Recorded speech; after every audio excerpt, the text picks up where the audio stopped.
வணக்கம். Prime minister Modi எந்த அளவில் இந்த நாட்டு ராணுவத்தை, இந்த நாட்டு ராணுவ வீரர்களை அசிங்கப்படுத்தி வருகிறார். எப்படி தன்னுடைய அரசியல் லாபத்திற்காக இந்த நாட்டு ராணுவத்தை பயன்படுத்தி வருகிறார் என்று அதற்கான உதாரணத்தை இந்த வீடியோவின் தொடக்கத்தில் நீங்க பார்த்திருப்பீங்க. அவர் மீது பூக்கள் தொளிக்கப்பட்டது. ஒரு ரோட் ஷோ, வடோதராவில் நடந்த அந்த ரோட் ஷோ. அந்த பூக்களை தொளிக்கக்கூடிய நபர்கள் யார் என்று நீங்க பார்த்தீர்கள்னா, கர்னல் சோஃபியா குரேஷி அவருடைய குடும்பத்தினர்கள். ஆமாம், அதே சோஃபியா குரேஷி பெஹல்காம் தாக்குதலுக்கு பின்பு பிரஸ் பிரீஃபிங்கை கொடுத்து வந்த அதே பெண்மணி.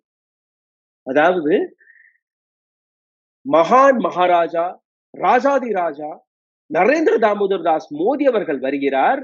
இந்த ரோட்டில் இவர் கடந்து செல்லும் போது நீங்க மற்றும் உங்களுடைய குடும்பத்தினர்கள் அவர்கள் மீது பூக்களை தெளிக்க வேண்டும்.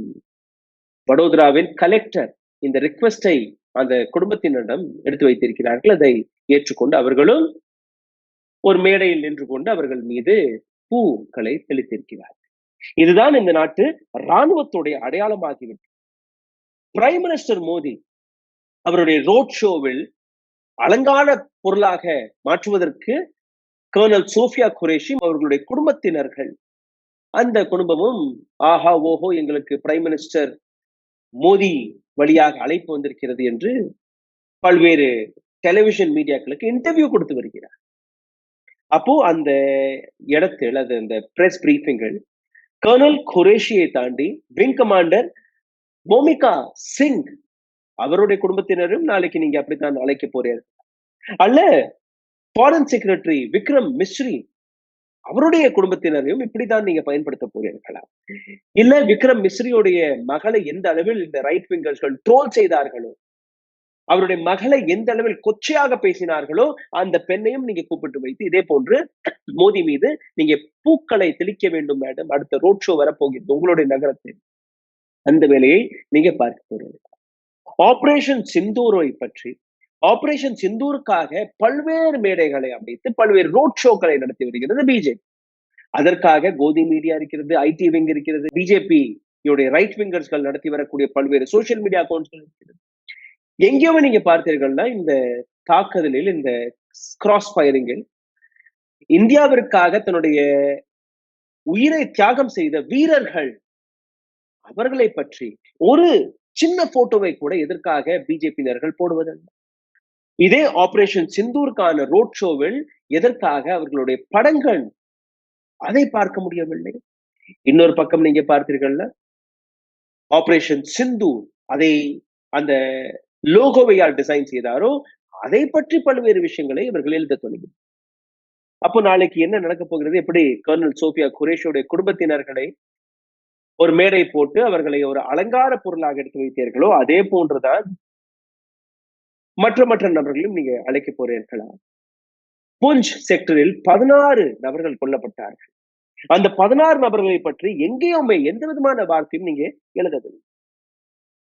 பிரைம் மினிஸ்டர் மோடி புஞ்ச் செக்டருக்கு போகவில்லை, பெஹல்காமிற்கு போகவில்லை. எப்படி மணிப்பூரை ஓரம் கட்டி வைத்தார் அப்படித்தான் இங்கே. இன்னொரு பக்கம் லீடர் ஆஃப் ஆப்போசிஷன் ராகுல் காந்தி அவர் பல இடங்களுக்கு சென்று வருகிறார். அவர் வழியாக பல உண்மைகளும் வெளிவர தொடங்கியது. அடுத்த ரோட் ஷோ பட்னாவில் நடக்க போகிறது மே 29 நாளைக்கு. பட்னாவில் வீர மரணம் அடைந்த, பட்னாவை சார்ந்த, பீகாரை சார்ந்த ஒரு சில வீரர்கள், ராணுவ வீரர்கள், சிவம் ராம் பாபு பிரசாத் அவருடைய குடும்பத்தினரையும் இப்படிதான் பூக்களை தெளிப்பதற்காக நீங்க அழைக்க போறீர்களா? சப்ராவை சார்ந்த முகமது இம்தியாஸ் அவருடைய குடும்பத்தையும் எப்படிதான் நீங்க நிறுத்த போறீர்களா என்ற இந்த கேள்வி. ராகுல் காந்தி எதை சாதித்து விட்டார்?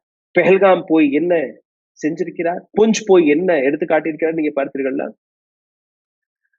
அவர் கொண்டு வந்த பல ஃபேக்ட்ஸ், பல findings. Christ public school, Punchhi செக்டரில் இருக்கக்கூடிய கிறிஸ்ட் பப்ளிக் ஸ்கூல், பாகிஸ்தான்ல இருந்து வந்த அந்த குண்டுகள் பாய்ந்து 3 குழந்தைகள் இறந்திருக்கிறார்கள். ரிஹான் பார்கவ், அயான் மற்றும் அரூபா. இந்த 3 குழந்தைகளை பற்றி ஒரு இடத்தில் கூட பிரைம் மினிஸ்டர் மோடி மன் கி பாத்தில் கூட அந்த குழந்தைகளை பற்றி பேசவில்லை. பொஞ்சில் உயிரிழந்த 16 நபர்களை பற்றி பேசவில்லை. வீர மரணம் அடைந்த இந்த வீரர்களை பற்றி பேசவில்லை. ஆனால் ரோட் ஷோவில் மற்றும் கர்னல் சோஃபியா குரேஷி அவருடைய குடும்பத்தினர்கள், ஏன்னா அது ஒரு லைம்லைட் ஆன விஷயம்.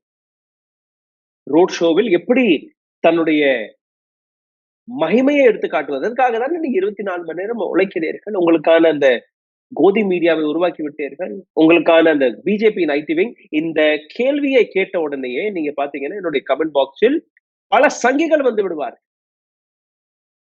பிரைம் மினிஸ்டர் மோடியுடைய ரோட் ஷோவை பற்றி பேசிவிட்டீர்கள். ஒரு ரோட் ஷோவிற்காக எவ்வளவு ரூபாய் உங்களுடைய வரிப்பணம் செலவாகிறது, அதுவும் இந்த பதிவில் நான் எடுத்து காட்ட போகுது. காங்கிரசின் ஸ்போக் பர்சன் சுப்ரியா ஷெனண்டே அவர் ஒரு சில விஷயங்கள் எடுத்து வைத்திருக்கிறார். அதாவது பீகார், கேரளா, ஆந்திர பிரதேஷ், ராஜஸ்தான், குஜராத் இது போன்ற பல்வேறு இடங்களில் ராலி செய்வதற்காக பிரைம் மினிஸ்டர் மோடியிடம் நேரம் இருக்கிறது. நாட்டின் மீது இது போன்ற ஆபத்துகள் வரும்போது இவருடைய லைட்ஸ், கேமரா, ஆக்ஷன் அப்படியே ஆக்டிவ் ஆகிவிடும். அனைத்துமே நான் தான் செய்தபடி. நீங்களே கேளுங்க. पाकिस्तान को आतंक की बीमारी से मुक्त करने के लिए पाकिस्तान के अवाम को आगे आना होगा, पाकिस्तान के नौजवानों को आगे आना होगा। सुख चैन की जिंदगी जियो, रोटी खाओ, वरना मेरी गोली तो है ही। பிரைம் மினிஸ்டர் மோடி எந்த அளவில் டயலாக்ஸ் எல்லாம் அடுத்து வருகிறார் அதை நீங்க கேட்க வேண்டும். பாகிஸ்தான் को आतंकी बीमारी से मुक्त करने के लिए पाकिस्तान के आवाम को आगे आना होगा. பாகிஸ்தான்ல இருக்கக்கூடிய இந்த தீவிரவாதத்தை அழிப்பதற்கு பாகிஸ்தான்ல இருக்கக்கூடிய இளைஞர்கள் மக்களே முன்வர வேண்டும். पाकिस्तान के नौजवानों को आगे आना होगा. பாகிஸ்தான்ல இருக்கக்கூடிய இளைஞர்கள் முன்வர வேண்டும். सुख चैन की चिंता जियो, रोटी खाओ. சந்தோஷமாக இருங்க, மஜாமா ஜியோ, ரொட்டி சாப்பிடுங்க. இல்லைன்னா என்னுடைய துப்பாக்கி குண்டு தான் தயாராக இருக்கிறது,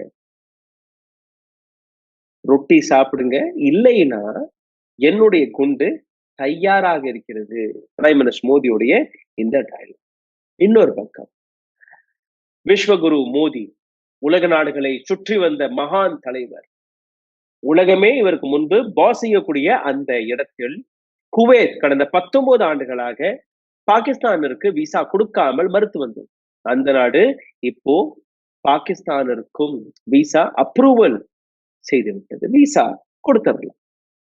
அப்போ பாகிஸ்தானுடைய டிப்ளமேட்டிக் ஸ்டாண்ட் பெட்டராக இருக்கிறது. 2017 ஆண்டு டொனால்ட் ட்ரம்ப் 7 நாடுகளுக்கு நாங்கள் விசா கொடுக்க மாட்டோம் என்று கூறினார்கள். அதில் பாகிஸ்தானும் ஒன்று. இன்னைக்கு பாகிஸ்தானுடன் ஆஹா ஓஹோ என்று பாடக்கூடிய நாடு அதே அமெரிக்கா தானே. அங்கே இருந்தும் விசா அப்ரூவல் எல்லாம் போகுது வருது, அதெல்லாமே நீங்க கொடுத்துட்டீங்களா? எந்த இடத்தில் நீங்க ஸ்டாண்ட் செய்திருக்கிறீர்கள்? இன்னொரு பக்கம் Iran. Relationship between Iran and Pakistan have always been warm and brotherly. Iran and பாகிஸ்தானுக்கு நடுவே இருக்கக்கூடிய இந்த நட்பு சகோதரர்கள் போன்று ரொம்பவே ஒரு சந்தோஷமான நட்பாக இருக்கிறது. Pakistan's condemnable stance during Saddam imposed war on Iran is clear example of these brotherly relationships. சத்தாம் சமயத்தில் பாகிஸ்தான் ஈரானுடன் நின்றது. அது ஒரு பாராட்டுக்கான விஷயம். அதனால் நாங்க நிற்கிறோம், இவர்களோட தான் நிற்போம் ஓப்பனாக. ஆனால் இந்தியாவிற்காக சப்போர்ட் செய்தது யார் என்று நீங்க பார்க்கிறீர்கள்? ஒற்றை நாடை உங்களால் காட்ட முடியாது. இஸ்ரேல் மட்டும்தான் we stand for India னு கூறியிருக்கிறார்கள். Where is Russia? Where is America? Where is European Union? Where are your neighboring countries? Nepal, Sri Lanka, Bhutan, Burma, Myanmar. Where are they? China anyways is with Pakistan. Then what are you achieving with these road shows, Mr. Modi? இப்போ press meets Congress தரப்பிலிருந்து பல்வேறு press meets கொடுக்கப்படுகிறது. பவன் கேரா ஒரு press மீட்டை எடுத்து வைத்தார், அதை நீங்க கேளுங்க. इस तरह से वो कभी प्रेम चोपड़ा की तरह, कभी परेश रावल की तरह डायलॉग्स दे रहे हैं, साहब जा जाकर ये सिंदूर है, इसमें रगों में मांग क्या है, खून है, गर्म है, ठंडा है, और गोली खाओ रोटी खाओ, ये प्रधानमंत्री है, ये प्रधानमंत्री है देश के। आज तक हमें जवाब नहीं मिला कि 2023 में पुंछ में जो आतंकियों ने किया, 2 अक्टूबर 2024 में गांधरबल में जो किया, गुलमर्ग में अक्टूबर 2024 में जो किया, पहलगांव में अप्रैल 2025 में जो किया, उन आतंकियों का क्या हुआ, वो कहां है? आज तक जवाब नहीं मिला कि सीजफायर किन शर्तों पर हुआ। आज तक जवाब नहीं मिला हाफिज सईद, अजहर मसूद बच के कैसे निकल गए, क्या सीजफायर की शर्तों में इन्हें वापस लाना है या नहीं है? कोई जवाब नहीं। जवाब मांगो, सवाल पूछो तो ये डायलॉग आते हैं आपके पास। पिक्चरें हम सबने देखी है साहब, हमारा सारा बचपन पिक्चरें देखकर गुजरा है, लेकिन गंभीर विषयों पे गंभीर चर्चा होनी चाहिए या पिक्चरों के डायलॉग होने चाहिए? பவன் கேரா பேசியதை நீங்க கேட்டிருப்பீர்கள். அவர் எழுப்பிய மிக முக்கியமான பல கேள்வி. 2023ஆம் ஆண்டு இதே புன்ச் செக்டரில் நடத்தப்பட்ட அந்த தீவிரவாத தாக்குதல், இதற்கான பதில் எங்கே? அக்டோபர் 2024ஆம் ஆண்டு நடந்த குல்மர்கில் நடந்த அந்த தாக்குதல், அதற்கான தீவிரவாதிகள் எங்கே? பஹல்காம் தாக்குதல் ஏப்ரல் 22ஆம் தேதி 2025ஆம் ஆண்டு நடந்தது, அந்த தீவிரவாதிகள் எங்கே? ஹாஃபிஸ் சயீத் மற்றும் அஸ்ஹர் மசூதை எப்படி நீங்க எஸ்கேப் செய்ய விட்டீர்கள்? வெறும் டயலாக் அடித்தால் மட்டும் பத்தாது, இது போன்ற ரோட் ஷோஸ்களை நடத்துவது மட்டும் பத்தாது. ஆக்ஷன் எங்கே சார், ரிசல்ட் எங்கே சார் என்று அவர் கேட்டிருக்கிறார். இப்போ மறுபடியும் இந்த ரோட் ஷோவுக்கே வந்து விடலாம். ராகுல் காந்தியும் பல்வேறு ரோட் ஷோக்களை நடத்தி வருகிறார். ஆனால் அரசாங்கத்தை நடத்தக்கூடிய தலைவர் 11 ஆண்டுகள் ஆகிவிட்டது, ஒரு பிரஸ் மீட்டை கூட சந்திக்கவில்லை. ஆனால் ரோட் ஷோவுக்கு மட்டும் நீங்க பார்த்தீர்கள்னா 2 மணி நேரம் 4 மணி நேரம் எங்கிருந்து இவருக்கு வருது? எப்படி இந்த நேரத்தை இவர் ஒதுக்குகிறார்? இதனால் என்ன பயன்? அவர் பாட்டிக்கு ஒரு நல்ல அழகான அலங்கரிக்கப்பட்ட ஒரு வாகனத்தில் ஏறி டாடா காட்டிட்டே போயிடுறாரு. மக்களும் அந்த சைட்ல இருந்து டாடா காட்டிட்டு வர்றாங்க. But what are you achieving with these road shows? That is my question. Colonel Sofiya Qureshi அவருடைய குடும்பத்தினர்களை பூக்களை துளிப்பதற்காக அங்க ஷோ பீஸாக நிறுத்தி விட்டீர்கள். இன்னொரு பக்கம் உங்களுடைய பதில் வரும், பிரைம் மினிஸ்டரை மிகவும் நெருக்கமாக க்ளோஸ்அப்பில் நீங்க பார்க்கலாம். ஆனால் பிரஸ் மீட்டை நடத்தினால் எத்தனை கேள்விகள், எத்தனை இஷ்யூஸ்களை உங்களால் தீர்த்திருக்க முடியும் என்று நீங்க பாருங்க. பிரைம் மினிஸ்டர் மோடி கடந்த 2 நாட்களாக குஜராத்ல 4 ரோட் ஷோ, மே 29ஆம் தேதி பட்னாவில் ரோட் ஷோ. 1 மணி நேரம் இவருடைய ரோட் ஷோவில் ஏற்படக்கூடிய அந்த கணக்கை நீங்க பாருங்கள், அந்த செலவை நீங்க பாருங்கள். பிரைம் மினிஸ்டர் மோடியுடைய 1 மணி நேரத்திற்கான ரோட் ஷோ கடந்த 11 ஆண்டுகளில் இவர் சந்திக்க வேண்டியது எத்தனையோ, சந்திக்க வேண்டியதாக இருக்கக்கூடிய அந்த பிரஸ் மீட்ஸ் எத்தனையோ, அந்த பிரஸ் மீட்ஸில் கேட்கப்படக்கூடிய பல்வேறு கேள்வி. உதாரணத்திற்கு, எதற்காக டொனால்ட் ட்ரம்புக்கு முன்பு நீங்க மண்டி போட்டு மன்னிப்பு கேட்டு வருகிறீர்கள்? எதற்காக அவருக்கு எதிராக நீங்க பேசுவதல்ல? டொனால்ட் ட்ரம்ப் தொடர்ந்து இந்தியாவை விமர்சித்து வருகிறார், தொடர்ந்து இந்தியாவிற்கு எதிராக ஸ்டேட்மெண்ட்களை கொடுத்து வருகிறார். நான் தான் சீஸ்ஃபயரை செய்தேன் என்று கூறி வருகிறேன். ஏன் நீங்க பேசுவது?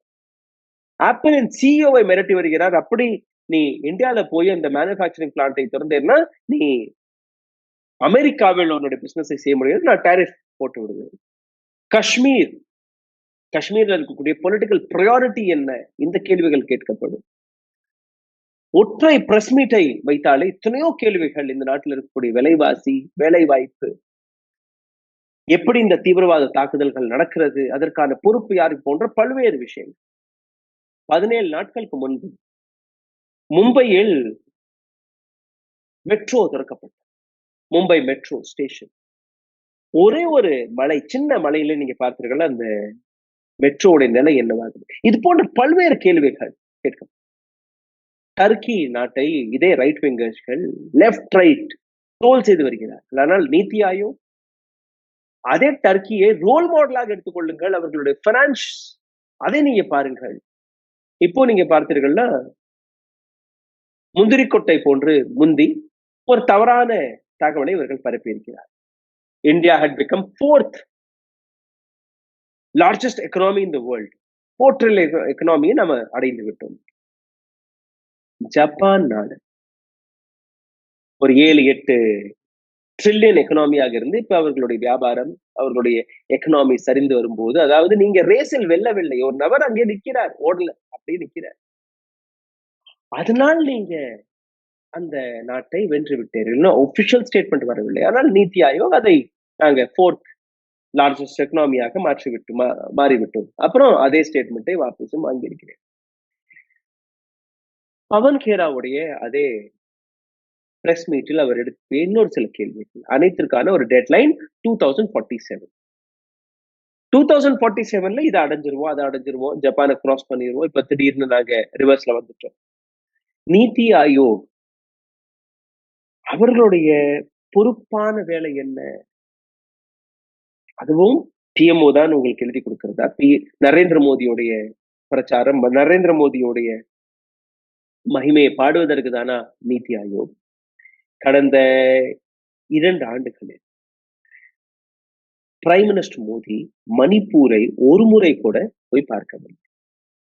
பிரசிடென்ட் ரூல் போடப்பட்டது. அங்க இருக்கக்கூடிய கவர்னர்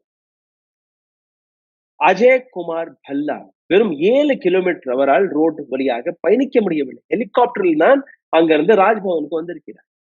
2 நாட்களுக்கு முன்பு நீங்க பார்த்தீர்கள்னா போராளிகள் அவருடைய வீட்டை முற்றுகையும் இட்டிருக்கிறார்கள். இதை பற்றின எந்த கேள்வியும் கிடையாது. இப்போ பிரைம் மினிஸ்டர் மோடியுடைய ரோட் ஷோவை பற்றி ஒரு முறை, இப்போ நடந்த வடோதரா ரோட் ஷோவை எடுத்துக்கொள்ளுங்கள். ஏன்னா வெவ்வேறு இடங்களுக்கு வெவ்வேறு செலவு. வடோதராவை எடுத்துக்கொள்ளுங்கள், அவருடைய ஹோம் ஸ்டேட். கிட்டத்தட்ட 2 கோடி ரூபாய் 1 மணி நேரத்திற்கான செலவு. எப்படின்னு நீங்க பாருங்க. இந்த பிரேக்கப்பை உங்களுக்காக நான் கொண்டு வந்திருக்கிறேன். செக்யூரிட்டி 50 to 80 லட்சம் ரூபாய், கிட்டத்தட்ட 25 to 40% அதற்காக செலவாகும். இதற்கான இன்னும் டீடைல்ஸ் எனக்கு இருக்கு, அதுவும் நீங்க பார்க்க போறீங்க. லாஜிஸ்டிக்ஸ் அண்ட் இன்ஃப்ராஸ்ட்ரக்சர் 60 to 90 லட்சம் ரூபாய். பப்ளிசிட்டி அண்ட் மொபிலைசேஷன், மக்களை திரட்டி கொண்டு வருவது, பப்ளிசிட்டி, இதற்காக 30 to 50 லட்சம் ரூபாய். மிஸ்லீனியஸ், கணக்கே இல்லாத மிஸ்லீனியஸ் கணக்கில் 10 to 20 லட்சம் ரூபாய். ஆக மொத்தம் 22 கோடி ரூபாய். இது மட்டுமல்ல, பிரைம் மினிஸ்டர் மோடியுடைய மகிமை பிரச்சாரத்திற்காக 2014ஆம் ஆண்டிலிருந்து 18ஆம் ஆண்டு வரைக்கான கணக்கு மட்டும்தான் இருக்கிறது. ஆர்டிஐ முறைப்படி வெளிவந்த இந்த கணக்கு. பிரிண்ட், எலக்ட்ரானிக் அண்ட் அவுட்டோர் கோடிங்க்கு மட்டுமே 4343 கோடி ரூபாயை செலவு செய்திருக்கிறார்கள் பிரைம் மினிஸ்டருக்காக மட்டும். பிரிண்ட் மீடியாவிற்கு 1732 கோடி ரூபாய், அவுட்டோர் பப்ளிசிட்டிக்காக 531 கோடி ரூபாய். 2014 இருந்து 2022ஆம் ஆண்டு வரை நீங்க பார்த்தீர்கள்னா கிட்டத்தட்ட 6491 கோடி ரூபாய் செலவாகி இருக்கு. பிரிண்ட் மீடியாவிற்காக கிட்டத்தட்ட 1000 கோடி ரூபாய். அதே மாதிரி நீங்க பார்த்தீர்கள்னா மற்ற இடங்களில் அவர்கள் செலவு செய்யக்கூடிய அனைத்து கணக்கையும் நீங்க பார்க்கிறீர்கள். பிஜேபியுடைய எலெக்ஷன் கேம்பெயின், அதில் பிரைம் மினிஸ்டர் மோடி போகும்போது அந்த பிரச்சாரத்தில் நீங்க பார்த்தீர்கள்னா கிட்டத்தட்ட அதுவும் ஒரு 2000-3000 கோடி ரூபாய் அங்கேயும் செலவாகும். சரி, இப்போ ரோட் ஷோவிற்கான இன்னொரு ஆங்கிளை நீங்க பாருங்கள். வடோதரா ரோட் ஷோவில் ஃபுட், டிரான்ஸ்போர்ட் அண்ட் பேசிக் அரேஞ்ச்மெண்ட்காக மே 26ஆம் தேதி இந்த ரோட் ஷோ நடந்தது. ஒற்றை ரோட் ஷோ, 1 மணி நேரத்திற்கான செலவு மட்டும்தான். 80 லட்சம் ரூபாய் ஃபுட், டிரான்ஸ்போர்ட் அண்ட் பேசிக் அரேஞ்ச்மெண்ட்காக செலவு செய்யப்பட்டிருக்கிறது. பீகானேர் ரோட் ஷோ, இதற்கு முன்பு பிரைம் மினிஸ்டர் மோடி போன அந்த ரோட் ஷோ 2 to 5 கோடி ரூபாய், அதுல 1 கோடி ரூபாய் அந்த ஸ்டேட்டிற்கான ஃபண்டாகவும் கொடுத்திருக்கிறார். அது எல்லாம் சேர்ந்தது. கர்நாடகாவில் நடத்தப்பட்ட ரோட் ஷோ, அதற்கு 6.43 கோடி ரூபாய். வரக்கூடிய பட்னா 29ஆம் தேதி நாளைக்கு, அதற்கு கிட்டத்தட்ட ஒரு 2 கோடி ரூபாய் செலவு செய்ய போறாரு. இப்போ ரோட் ஷோவிற்கான அந்த அரேஞ்ச்மெண்ட்ஸ்களையும் நீங்க பாருங்கள். வடோதரா ரோட் ஷோவில், குஜராத்தில் நடத்தப்பட்ட அந்த ரோட் ஷோவில் என்னெல்லாம் அவர் ப்ரிப்பரேஷன் அங்க நடந்தது. அதாவது பிரைம் மினிஸ்டர் மோடி வர்றாருன்னா 15 நாள், 1 மாதம், 2 மாதத்துக்கு முன்பே அந்த ப்ரிப்பரேஷன் தொடங்கப்படும். இந்த ப்ரிப்பரேஷனில் நீங்க பார்த்தீர்கள்னா எஸ்பிஜி கமாண்டோஸ், கிட்டத்தட்ட 2000 போலீஸ் பர்சனல்ஸ் அங்க டெப்யூட் செய்யும், 7 DCP level officers, 15 ACP level officer, 22 IPS level officers. இதை தாண்டி மற்ற அட்மினிஸ்ட்ரேஷனை சார்ந்த நபர்கள் எல்லாருமே பிரைம் மினிஸ்டர் மோடியுடைய வருகைக்காக ரெடியாக இருந்திருக்கிறார். இதற்காக ஆன செலவு ஒரு மணி நேரத்திற்கு 50 80 லட்சம் ரூபாய், கிட்டத்தட்ட 1 கோடி ரூபாய். லாஜிஸ்டிக்ஸ், பேரிகேட்ஸ் அங்க போடணும், ஸ்டேஜ் செட்டப், வெஹிக்கிள்ஸ், அந்த சோஃபியா குரேஷி அவருடைய குடும்பத்தினர்கள் என்று பூமாலை எல்லாம் போட்டார்கள், அதற்காக மேடையெல்லாம் போடுவது. இதை தாண்டி ரஃபால் மற்றும் பிரம்மோஸ் மிசைல்களுக்கான அந்த கட் அவுட்ஸ் எல்லாம் வைத்திருக்கிறார். இது போன்ற பல்வேறு விஷயங்கள் அதற்காக ஆன செலவு.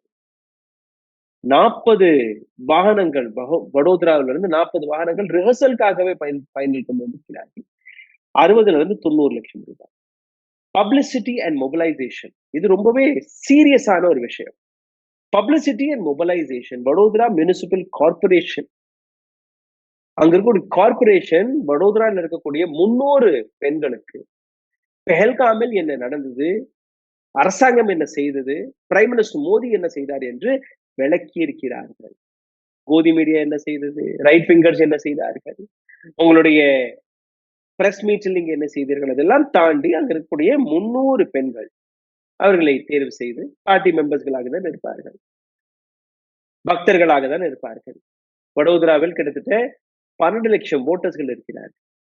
12 லட்சம் ஓட்டர்ஸ்களுக்கு இடையில் இந்த 300 பெண்களை நீங்க தேர்வு செய்து இந்த மாதிரியான விஷயங்களுக்கு நாரி சக்தி அதை ப்ரொஜெக்ட் செய்வதற்காக ஒரு மேடை, அங்க ஒரு 30 லட்சம் ரூபாய் செலவாகி இருக்கு. இதை தாண்டி மிஸ்லீனியஸ் அந்த கணக்குல நீங்க பார்த்தீர்கள்னா அங்கங்கே ஒரு கலசம் வைத்திருக்கிறது. இந்த கலசத்துக்குள்ள சிந்தூர் குங்குமம் வைத்திருக்கிறார். அதற்காக 10 லட்சம் ரூபாய், ஆக மொத்தம் 2 கோடி ரூபாய். இப்ப சிந்தித்து பாருங்க, இதனால் என்ன பயன், எதற்காக இந்த ரோட் ஷோ? இந்த ரோட் ஷோ பிரைம் மினிஸ்டரை அப்படியே நெருக்கமாக நீங்க பார்க்கலாம், சந்திக்கலாம், அவ்வளவுதான். ஆனால் எந்த கேள்வியும் கேட்க மாட்டார், எந்த கேள்விக்கு பதிலும் கொடுக்க மாட்டார். டாடா காட்டுவதற்கு நாம் செலவு செய்வது குறைஞ்சபட்சம் 2 கோடி ரூபாய் ஒவ்வொரு ரோட் ஷோ. இதை தாண்டி நீங்க பாருங்க, ரோட் ஷோவிற்காக அங்க இருக்கக்கூடிய மக்கள் பட்ட அவஸ்தை. பல நபர்கள் பிளைட் பிடிக்க போயிருக்கிறார்கள். பிளைட் ஏர்போர்ட்டுக்கு போவதற்கு 2 மணி நேரத்துக்கு முன்னாடி, அதாவது 2 மணி நேரத்துக்கு முன்னாடி நீங்க ஏற்கனவே போகணும். அதற்கும் மேல நீங்க 2 மணி நேரத்துக்கு முன்னாடியே போங்க. 5 மணி நேரம், கிட்டத்தட்ட ஒரு 5 மணி நேரம் ரோட் பிளாக் செய்யப்பட்டிருக்கிறது பிரைம் மினிஸ்டர் மோடிக்கு. அகமதாபாத்தில் பல இடங்களில் நோ பார்க்கிங் ஜோனாக அறிவித்து விட்டார். ஆம்புலன்ஸ் என்ன ஆகிறது? ரோட் ஷோவில் இந்த கோதி மீடியா வெறும் பிரைம் மினிஸ்டர் மோடி மட்டும்தான் காட்டுறார்கள். அங்க ரோட்டில் அவதிப்படக்கூடிய மக்கள், அவர்களுடைய நிலை, கடைக்காரர்கள் இருப்பார்கள், எத்தனையோ முடியாமல் இருக்கக்கூடிய நபர்கள் இருப்பார்கள், அவர்களுடைய நிலை என்ன, இதை யாருமே எதற்காக எடுத்து காட்டுவது? இதே போன்று நீங்க பார்த்தீர்கள்னா மே 2024ஆம் ஆண்டு பிரைம் மினிஸ்டர் மோடியுடைய மும்பை வர்சோவா அதற்கு அருகே ஒரு ரோட் ஷோ நடந்தது. அதுக்கு 2 நாட்களுக்கு முன்பு நீங்க பார்த்தீங்கன்னா ஒரு மிகப்பெரிய ஹோர்டிங் சரிந்து, அந்த ஹோர்டிங்கும் இல்லீகல் ஹோர்டிங். இதே குஜராத்தை சார்ந்த கம்பெனி தான். 16 நபர்கள் இருந்தார்கள். அங்கேயும் எந்த விதமான கேள்வி பதில் எதுவுமே கிடையாது. மே 29ஆம் தேதி நடக்கக்கூடிய இந்த ரோட் ஷோவில் பிரைம் மினிஸ்டர் மோடி சந்திப்பாரா, மக்களை பார்த்து பேசுவாரா, மக்களுக்கான கேள்விகளுக்கான பதில் கொடுப்பாரா என்றால் அதுவும் கிடையாது. 2 கோடி ரூபாய் ஒரு மணி நேரத்திற்கு. ஆனால் எந்த கேள்வியும் கேட்க மாட்டோம், இந்த கேள்விக்கான பதிலும் கொடுக்க மாட்டோம். லைட்ஸ் கேமரா ஆக்ஷன், அதுதான் இந்த நாட்டு பிரைம் மினிஸ்டருடைய வேலையா என்கிற இந்த கேள்வி. சிந்தித்து பாருங்கள். நன்றி, வணக்கம். ஊடகம் கார்ப்பரேட் அரசியல்வாதிகளின் கைப்பாவையாக, அடிமைகளாக இருந்தது போதும். இனி சாட்டை எடுத்து சுழற்றும் நேரம் வந்துவிட்டது. ஊடகம் பொதுமக்களாகிய உங்களுக்காக, உங்களாலேயே இயக்கப்பட வேண்டும். ஊடக சுதந்திரத்திற்காக உங்களின் பங்களிப்பை இன்றே அளித்திடுங்கள்.